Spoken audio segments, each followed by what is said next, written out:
Meanwhile, the winter storm caused damage throughout El Paso. While the east side saw some of those flurries, the west side experienced all that wind that Sarah was talking about. And ABC 7's Rishi Oza is live bearing that wind. Rishi, what have you been seeing damage-wise?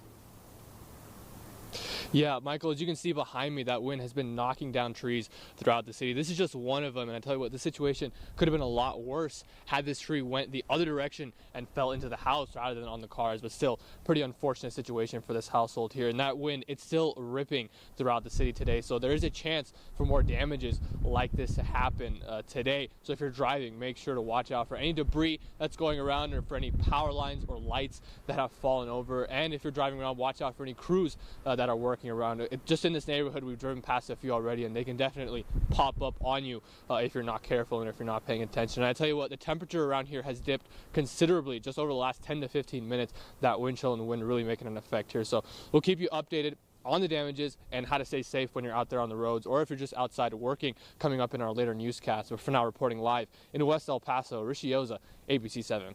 Thank you so much, Rishi.